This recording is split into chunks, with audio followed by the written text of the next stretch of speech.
Baik, Assalamualaikum warahmatullahi wabarakatuh. Salam sejahtera untuk kita semua. Semoga selalu dalam lindungan Tuhan Yang Maha Esa. Om Swastiastu, Namo Buddhaya, salam kebajikan. Alhamdulillah pada kesempatan kali ini kita masih bisa diberikan kesempatan, diberikan kesehatan sehingga pada kesempatan kali ini kita bisa melaksanakan kegiatan kuliah perdana tentang materi hukum hak asasi manusia. Pada pertemuan pertama ini saya akan membahas tentang prinsip alamiah dan konsep dasar hak asasi manusia. Bagaimana hak asasi manusia itu tentu pada kesempatan kali ini saya akan membahas tentang ini, dan di pertemuan minggu depan, pertemuan kedua, kita akan membahas tentang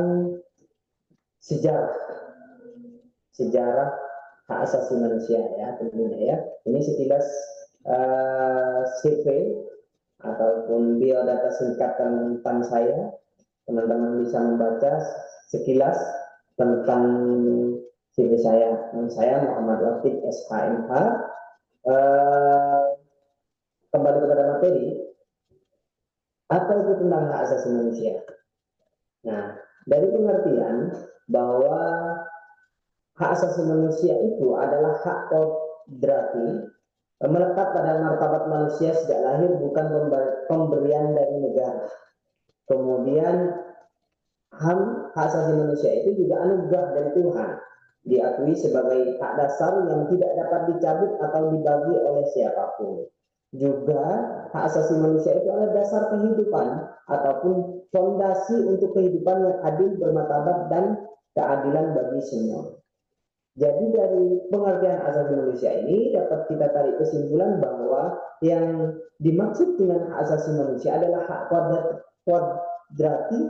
kodrati yang mana hak ini tidak bisa dicabut oleh siapapun, termasuk oleh negara. Kenapa demikian? Karena hak asasi manusia, konsep tentang hak asasi manusia justru sebelum negara ada, itu hak asasi manusia tentang persamaan, tentang keadilan, bermartabat, keadilan dan semua itu sudah muncul atau sudah dibahas. Nah, nanti kita poin berikutnya, kapan hak asasi manusia itu sudah mulai diperbincangkan. Termasuk di pertemuan minggu depan kita akan membahas tentang sejarah lainnya hak asasi manusia itu sendiri. Jadi sedikit kita tarik kesimpulan bahwa pengertian dari asasi manusia itu adalah hak kodrati yang mana hak ini tidak bisa dicabut oleh siapapun, yang hal itu melekat kepada manusia mulai dia sejak lahir. Ketika dia sudah lahir, dia sudah memiliki hak yang namanya hak asasi manusia itu. Yang hak ini tidak bisa diambil, tidak bisa dicabut oleh siapapun, termasuk oleh negara. Kemudian ya, penting prinsip alamiah tentang hak asasi manusia. Manusia dilahirkan, seseorang dilahirkan tidak bisa meminta. Dia tidak bisa meminta saya mau dilahirkan seperti apa, atau saya mau dilahirkan di mana. Itu tidak bisa meminta. Memang sudah takdir ataupun ya alam itu merupakan prinsip ataupun takdir yang didapatkan olehnya, itu tidak bisa diminta, tidak bisa kita menentukan, tapi sudah ada takdirnya. Kita mau lahir di mana, mau seperti apa, itu sudah menjadi ketentuan. Kapan dia dilahirkan, maunya tanggal berapa, tahun berapa, tidak bisa. Itu sudah takdir baginya. Apa warna kulitnya, kemudian sehat atau jasmaninya, rohaninya, bahkan dia difabel atau tidak, itu kita tidak bisa menentukan. Murni semuanya sudah menjadi ketentuan yang maha kuasa, sehingga ketika kita lahir, semuanya di hadapannya, semuanya di dalam hukum hak asasi manusia, berdasarkan hak asasi manusia itu harus sama, tidak boleh ada yang dibeda-bedakan, baik itu karena perbedaan warna kulit ataupun di mana dia lahir, mau orang Indonesia, orang luar negeri, Afrika, semuanya itu harus disamakan. Jadi sama-sama apa? Persamaannya gimana? Yaitu sama-sama memiliki hak kodrati tadi, yaitu hak asasi manusia. Harus menikmati hak yang sama. Nah, kemudian ini tentang masih dalam prinsip-prinsip hak asasi manusia ya. Hak yang dimiliki karena ia manusia. Jadi hak asasi manusia itu di didapatkan murni karena dia adalah manusia. Sehingga karena dia manusia maka dia mendapatkan hak yang namanya hak manusia itu. Bukan muncul karena hukum positif. Nah, jadi hak ini muncul karena dia manusia, bukan karena adanya hak positif. Artinya apa? Meskipun Indonesia tidak mau menganut tentang hak asasi manusia, peraturan ataupun ketentuan tentang hak asasi manusia seperti yang tertuang dalam UUD 1945 tentang HAM, maka manusia ataupun warga negara Indonesia ini tetap memiliki hak yang namanya hak manusia, hak untuk hidup, hak untuk beragama dan lain sebagainya. Itu murni karena manusia. Tidak ada negara pun hak asasi manusia itu harus tetap ada seperti itu. Semata-mata ada karena martabatnya sebagai manusia, karena dia seorang manusia sehingga dia memiliki hak tersebut, berhak untuk mendapatkan hak asasi manusia, dan negara memiliki tanggung jawab ataupun kewajiban untuk melindungi terhadap hak asasi manusia, termasuk negara tidak boleh untuk mencabut dari hak asasi manusia itu sendiri. Kemudian ini sejarah singkat ya. Pertemuan berikutnya kita akan mengupas lebih dalam terkait dengan sejarah singkat sejarah HAM itu sendiri. Nah, sekarang kita hanya mengupas tentang sejarah singkatnya. Awal konsep asasi manusia itu, konsep HAM mulai muncul dari dokumen sejarah seperti Magna Carta tahun 1215 yang membatasi kekuasaan raja. Nah, jadi awal mulanya hak asasi manusia itu adalah untuk membatasi kekuasaan raja, di mana raja pada waktu itu memiliki full power, di mana raja boleh semena-mena kepada rakyatnya, kepada warganya, kepada masyarakatnya, sehingga kekuasaan raja itu sangat full power pada saat itu, sehingga kemudian konsep asasi manusia itu mulai muncul konsep ataupun gagasan-gagasan tentang asasi manusia itu sudah mulai ada melalui pemberontakan rakyat pada saat itu, sehingga muncullah yang namanya revolusi Prancis tahun 1789, kemudian dan kejadian-kejadian lainnya yang menekankan kebebasan, kesetaraan, dan persaudaraan. Ini membentuk dasar pemikiran modern tentang hak individu. Jadi ini yang memicu pemikiran-pemikiran tentang hak asasi manusia. Jadi awal mulanya, sekali lagi awal mulanya berangkat dari kekuasaan raja yang sangat full power, yang semena-mena terhadap rakyatnya, terhadap masyarakat pada saat itu, sehingga muncullah pemberontakan dan melahirkan ide ataupun gagasan-gagasan tentang hak asasi manusia itu. Nah, berikutnya ada yang namanya Deklarasi Universal HAM. Nah, PBB mengesahkan Universal HAM pada 10 Desember 1945. Dokumen ini menjadi landasan hukum internasional yang mengikat negara-negara untuk melindungi hak dasar warganya.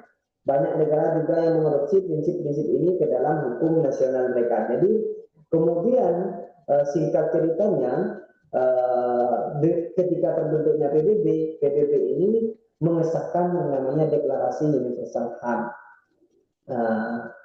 Di sini kemudian ada poin-poin tentang hak asasi manusia yang apa saja terkait tentang hak asasi manusia itu, atau hak yang menjadi kodrati manusia itu sendiri, itu tertulis setelah dibentuknya PBB. Ya, ini pada tanggal 10 Desember 1948. Kemudian deklarasi ini ataupun Deklarasi Universal HAM atau yang sering kita kenal dengan DUHAM ini eh, menjadi acuan atau menjadi adopsi tentang hak asasi manusia di berbagai negara. Jadi negara-negara di dunia ini menganut tentang hak asasi manusia, ya kebanyakan mengadopsi dari deklarasi ini, seperti itu. Kemudian prinsip universalitas hak asasi manusia. HAM berlaku untuk semua manusia dimanapun tanpa memandang perbedaan latar belakang.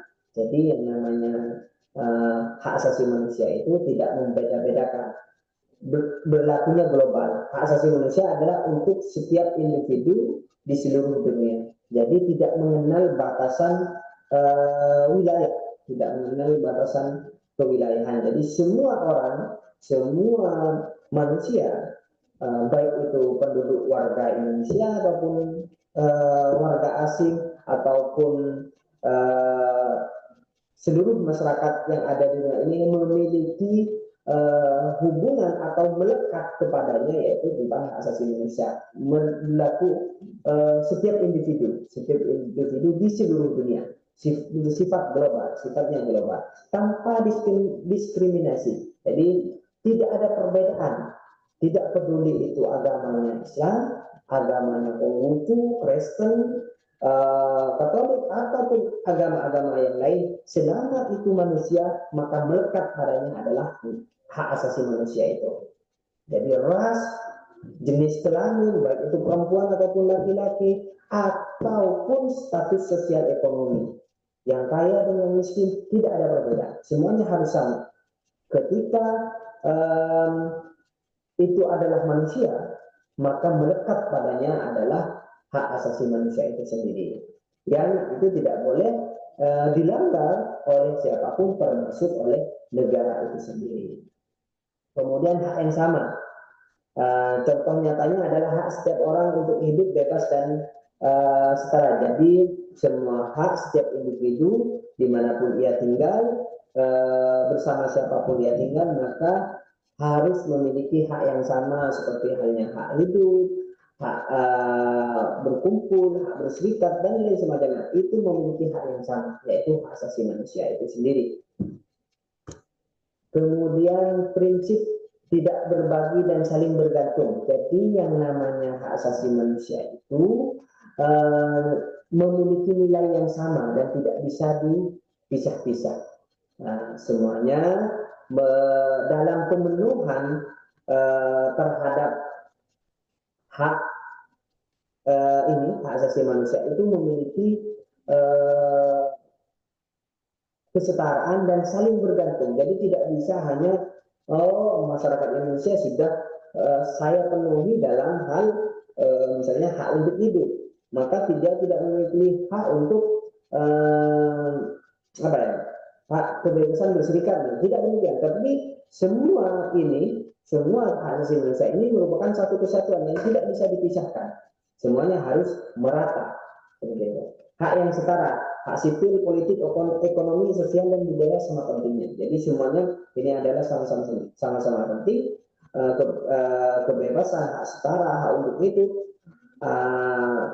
hak untuk mendapatkan perlakuan yang sama, itu semuanya penting, dan kemudian harus mendapatkan semua setiap individu seperti itu. Kemudian saling terkait, contohnya hak atas pendidikan mempengaruhi hak atas pekerjaan. Jadi yang namanya masyarakat ataupun warga itu memiliki berhak untuk mendapatkan pekerjaan misalnya. Maka bagaimana caranya untuk mengatasinya? Itu tentu salah satunya misalnya dengan pendidikan. Semakin bagus pendidikan di suatu negara, maka angka pengangguran misalnya semakin rendah. Maka setiap warga negara berhak untuk mendapatkan pendidikan. Jadi antara hak pekerjaan dengan hak pendidikan itu memiliki keterkaitan. Begitupun dengan hak-hak asasi manusia yang lain, hak sipil, hak berpolitik, hak ekonomi, hak sosial, itu saling berkaitan, tidak bisa hanya diberlakukan atau hanya diberikan salah satunya, harus semuanya, setiap individu mendapatkan hak tersebut. Kemudian kesatuan integral, HAM harus dilihat sebagai satu kesatuan yang utuh dan saling mendukung. Jadi dari setiap hak ataupun poin-poin tentang hak asasi manusia itu harus didapatkan semuanya, tidak bisa dibagi ataupun diambil salah satunya. Nah, karena kenapa? Karena semua ini memiliki satu kesatuan yang tidak bisa dipisahkan dan semuanya saling mendukung, saling terkait seperti itu. Nah, kemudian prinsip kesetaraan dan non diskriminasi. Jadi inti dari HAM bahwa setiap individu memiliki martabat yang sama dan harus diperlakukan secara setara. Tidak ada ruang untuk diskriminasi dalam bentuk apapun. Pertama, hak yang sama, semua manusia dilahirkan bebas dan memiliki hak setara serta martabatnya yang sama. Jadi manusia seperti yang saya sampaikan tadi di awal, manusia itu tidak bisa memilih. Semuanya dilahirkan secara bebas dan memiliki martabat yang sama. Jadi tidak ada perbedaan karena orang Indonesia misalnya pendek-pendek, kemudian orang luar, terutama Eropa dan sekitarnya itu tinggi-tinggi, terus haknya berbeda. Tidak demikian. Kita sama. Yang namanya manusia, maka harus memiliki yang sama. Yang kaya dan yang miskin tetap memiliki hak yang sama. Tidak ada perbedaan di dalam hak asasi manusia itu. Kemudian larangan diskriminasi ya. Tadi sudah juga disinggung, kita tidak mengenal hak asasi manusia itu, tidak boleh ada perlakuan berbeda, baik itu secara ras, agama, gender, orientasi seksual ataupun status sosial. Secara agama yang muslim dan non muslim, kemudian gender antara laki-laki dan perempuan itu tidak boleh ada perbedaan, harus memiliki hak yang sama. Selama itu adalah manusia maka memiliki hak yang sama. Kemudian status sosial yang kaya dan yang miskin semuanya sama. Kemudian kewajiban negara, apa kewajiban negara? Pemerintah memiliki tanggung jawab untuk melindungi dan menjamin hak kesetaraan bagi seluruh warga negaranya. Jadi bagaimana tugasnya negara? Nah, negara itu hanya memiliki kewajiban untuk bertanggung jawab melindungi dan menjamin hak kesetaraan bagi seluruh warga negaranya. Karena kenapa? Seperti yang saya sampaikan di awal tadi bahwa sekalipun negara ini tidak ada, maka konsep ataupun gagasan tentang hak asasi manusia itu sudah berlaku, sudah mulai dibahas dan sudah diterapkan. Jadi konsep hak asasi manusia itu ada sebelum negara ada. Artinya apa? Negara pun tidak ada, konsep asasi manusia itu sudah berjalan. Ataupun pelaksanaan tentang kewajiban ataupun hak asasi yang dimiliki oleh manusia itu sudah berjalan. Nah, jadi bagaimana negara hadirnya? Hadirnya negara hanya untuk bertanggung jawab melindungi, menghormati terhadap hak asasi manusia. Misalnya, keingat kita perkataan John Locke misalnya. John Locke pada saat itu saya baca di salah satu buku itu bahwa menurut John Locke semua orang memiliki hak dasar yang pada dasarnya ataupun pada kodratnya itu merupakan anugerah dari Tuhan. Merupakan anugerah dari Tuhan. Jadi manusia memiliki hak dasar yang merupakan anugerah dari Tuhan, yang siapapun tidak boleh memiliki, yang tidak boleh mencabutnya, seperti itu. Keadaan ini waktu itu konsep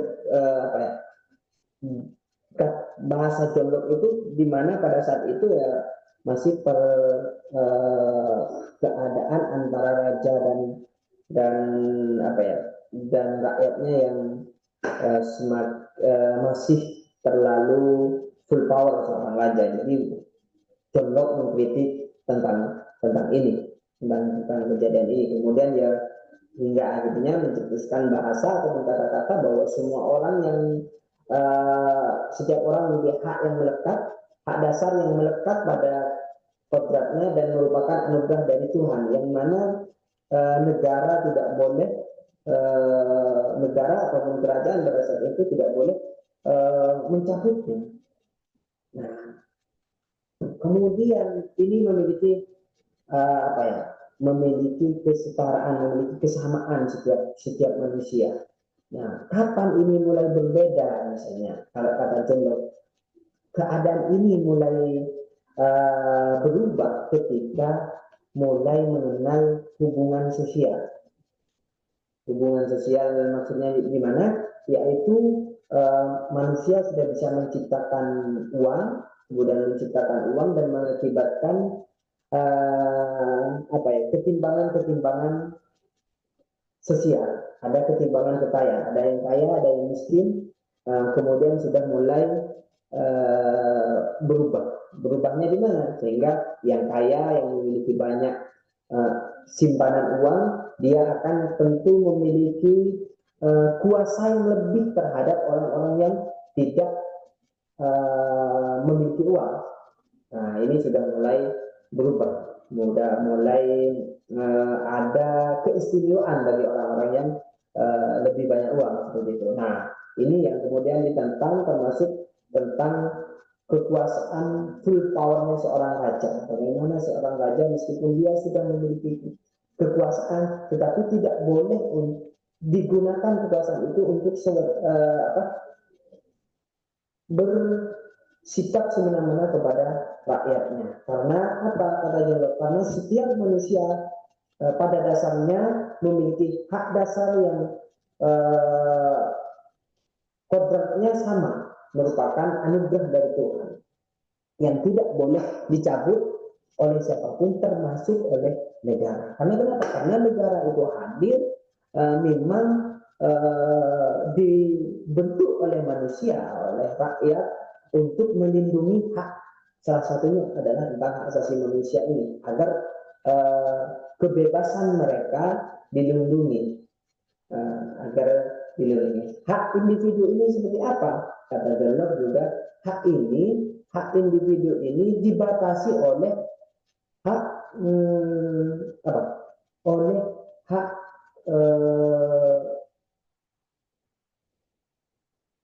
oleh hak bersama. Maksudnya di sini hak individu ini tidak boleh juga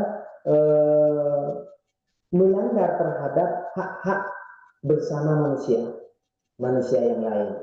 Artinya apa? Yang menurut benar secara kebersamaan di situ tidak boleh atas nama hak individu ini kemudian mereka melanggarnya. Nah, itu tidak boleh. Jadi hak asasi manusia ini dibatasi oleh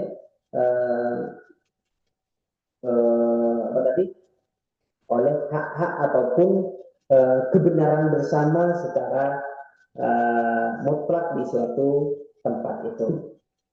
Jadi masih ada batasan tentang hak asasi manusia. Nah, ini sebenarnya kemudian kita akan bahas di pertemuan berikutnya tentang bagaimana hak konsep asasi manusia itu dari masa ke masa. Nah, itu nanti kita akan mendapatkan pembahasan tentang ini. Bagaimana tentang hak asasi manusia itu sendiri, apakah hak asasi itu sebebas-bebasnya. Kemudian dari masa ke masa itu mulai ada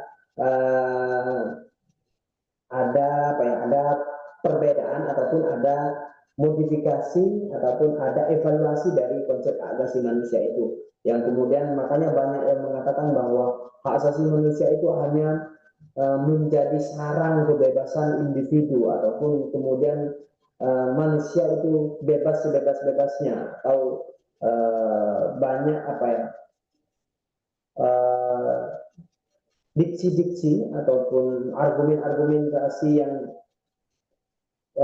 menentang terhadap hak asasi manusia, karena menganggap hak asasi manusia itu adalah hak yang kemudian menjadi sekuler, kemudian menjadi hak yang sebebas-bebasnya. Nah, kita akan membahas pada pertemuan berikutnya. Bagaimana tentang konsep gagasan asasi manusia pada awalnya, kemudian era tahun abad keberapa mulai dibenahi, kemudian sampai akhirnya hak asasi manusia yang diadopsi oleh negara kita, yaitu negara Indonesia ini seperti apa. Nah, nanti kita bahas di pertemuan berikutnya. Ini kita pertemuan awal ini kita hanya membahas sedikit tentang prinsip tentang dan konsep dasar tentang hak asasi manusia. Jadi yang penting paling tidak kita pertama mengetahui apa sih hak asasi manusia itu, kemudian apa saja, bagaimana cara memperlakukan hak asasi manusia itu, perlakuan hak asasi manusia itu sendiri. Misalnya memiliki hak yang sama, tidak boleh ada diskriminasi, dan hak negara pun tidak boleh mencabut terhadap hak ini. Jadi fungsinya negara, tugasnya negara terhadap hak asasi manusia ini hanya melindungi.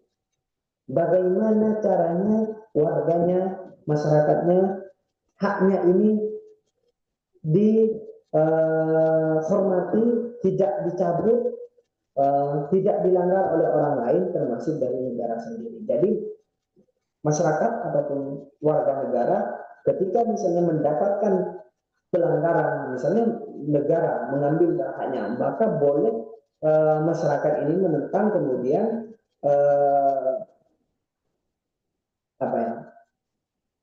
melakukan perlawanan terhadap negara, tentu dengan aturan-aturan ataupun ketentuan-ketentuan yang berlaku. Maksud ketentuan yang berlaku, kita harus melalui beberapa mekanisme untuk menyatakan bahwa suatu negara ataupun negara melakukan pelanggaran hak asasi manusia terhadap hak asasi manusia warganya, seperti itu. Kemudian lanjut, next.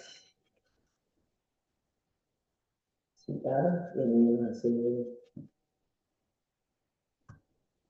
Nah, ini ya prinsip tentang tanggung jawab negara. Negara memegang peranan sentral dalam menjamin terlindungnya HAM setiap warga, menghormati hak individu, tidak melakukan pelanggaran.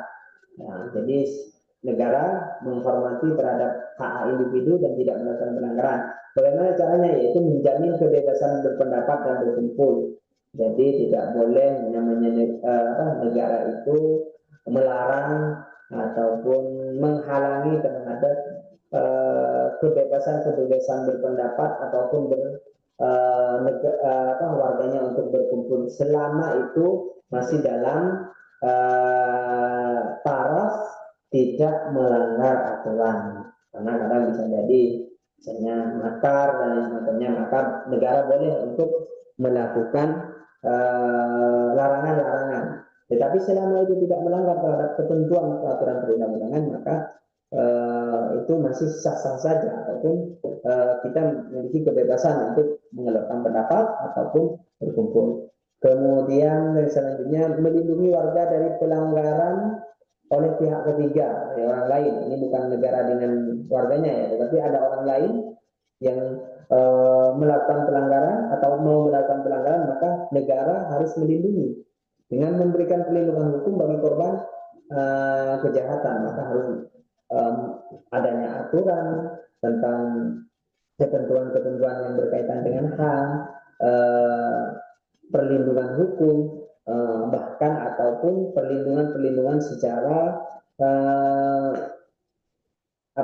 kelembagaan, seperti itu. Bagaimana misalnya dengan hadirnya Komnas HAM, itu kan adalah salah satu bentuk perlindungan negara untuk memastikan bahwa negara ataupun orang lain tidak melakukan pelanggaran terhadap hak asasi manusia khususnya kepada warganya, seperti itu. Kemudian memenuhi kebutuhan dasar untuk hidup yang layak. Jadi negara memiliki tanggung jawab, kewajiban untuk memenuhi hak hidup yang layak. dengan tentu apa? Menyediakan akses pendidikan, misalnya kesehatan ataupun perumahan, bagaimana manusia eh, apa warga itu martabatnya eh, haknya eh, dilindungi, dipenuhi oleh negara, tentu dengan akses misalnya wajib belajar itu ataupun negara menyediakan fasilitas gratis belajar, kesehatan, ada BPJS dan lain semacamnya. Intinya semua orang, semua warga memiliki hak untuk mendapatkan hal demikian. Untuk apa? Untuk hidup yang layak. Kemudian menegakkan hukum dan kebijakan anti diskriminasi, tentu dengan membentuk lembaga HAM dan peradilan yang adil. Jadi bagaimana agar sudah ada hukumnya, tetapi misalnya ada ketimpangan karena tidak dijalankan, maka tentu dengan membentuk lembaga-lembaga ataupun peradilan yang hak untuk melindungi, untuk menegakkan apa? Agar hukum ataupun pelanggaran terhadap asasi manusia itu bisa diadili, bisa diberantas seperti itu. Jadi negara itu adalah kewajiban negara untuk melindungi terhadap dan menghormati terhadap asasi manusia itu sendiri. Nah ini ya tadi sudah kita singgung terkait Universal Declaration of Human Rights apa yang saya sebutkan tadi, bahwa dengan terbentuknya PBB, kemudian PBB ini pada tahun 1945 ini melakukan ataupun membuat standar umum bagi seluruh umat manusia yang kemudian terdiri dari 30 pasal. UDHR ini menguraikan berbagai hak sipil, politik, ekonomi, sosial, dan budaya. Beberapa pasal penting mencakup hak untuk hak hidup, kebebasan berpendapat, perlindungan hukum yang setara. Jadi kemudian ini menjadi acuan ataupun diadopsi dari beberapa negara, dari negara-negara dunia ini terkait dengan hak asasi manusia. Jadi mengacunya kepada ini UDHR ini, termasuk di Indonesia seperti itu. Kemudian sifat asasi manusia, HAM memiliki karakteristik yang unik, yang membedakannya dari hak lainnya, menjadikan fundamental dan tak tergantikan. Jadi setiap manusia ataupun setiap warga dari hak asasi manusia itu memiliki hak yang pertama yaitu hakiki, melekat secara alami pada setiap individu sejak lahir sebagai anugerah ilahi.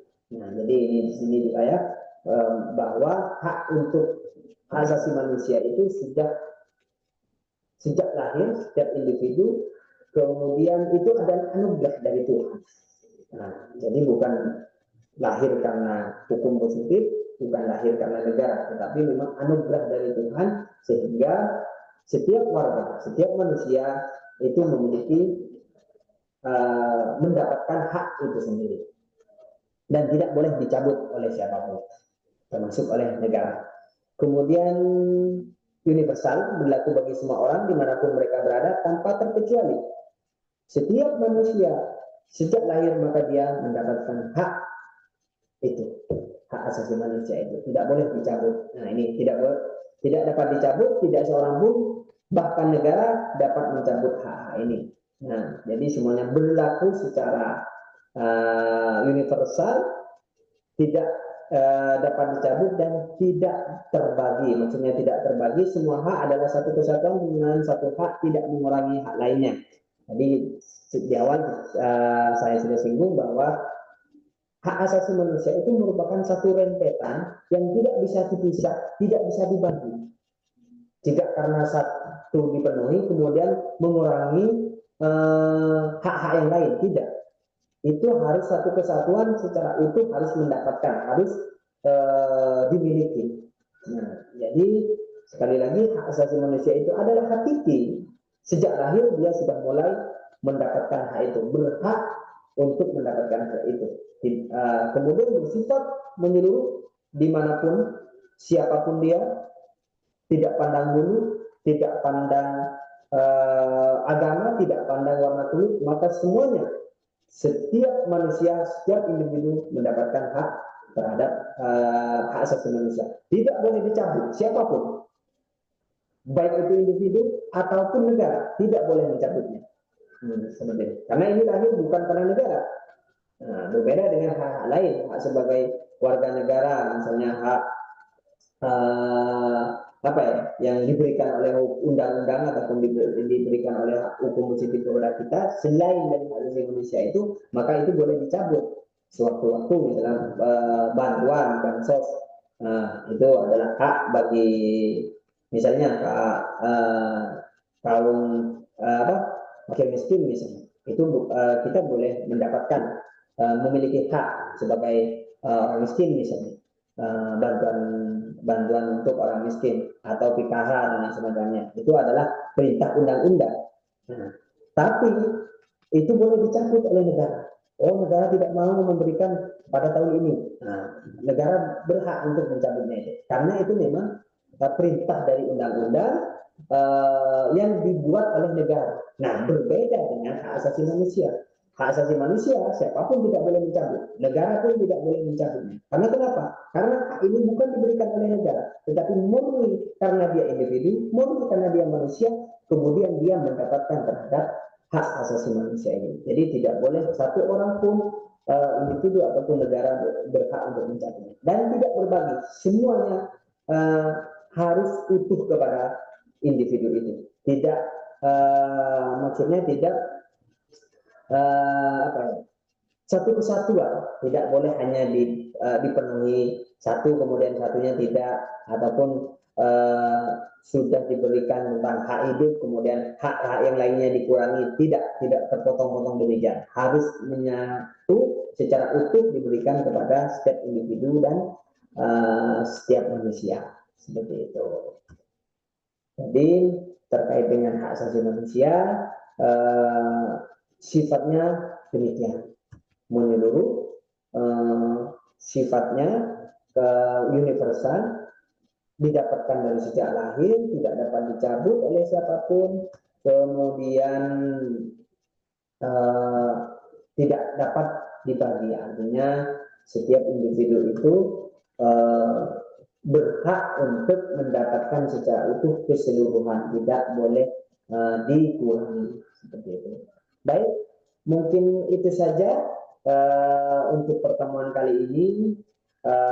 Semoga ada faidah, ada berkah yang bisa kita petik dari pertemuan pertama ini, dan saya harap teman-teman dari pertemuan ini ada pandangan terkait tentang hak asasi manusia, kemudian memicu diskursus-diskursus untuk apa ya, gagasan-gagasan tentang hak asasi manusia ke depannya. Nah, saya harap tidak hanya pertemuan kali ini hanya selesai di sini, tetapi memicu adanya diskusi-diskusi yang ini tidak hanya sifatnya diskusi di kelas ataupun bersama saya, tetapi diskursus ataupun diskusi-diskusi dengan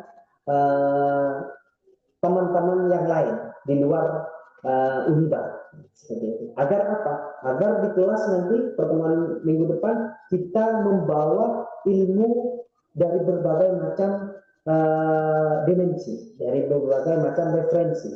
Nah, itu yang saya harapkan. Artinya ada suasana baru, tidak murni dari saya atau tidak hanya murni dari teman-teman, tapi dari berbagai lini kita ambil ilmunya. Untuk apa? Guna menjadi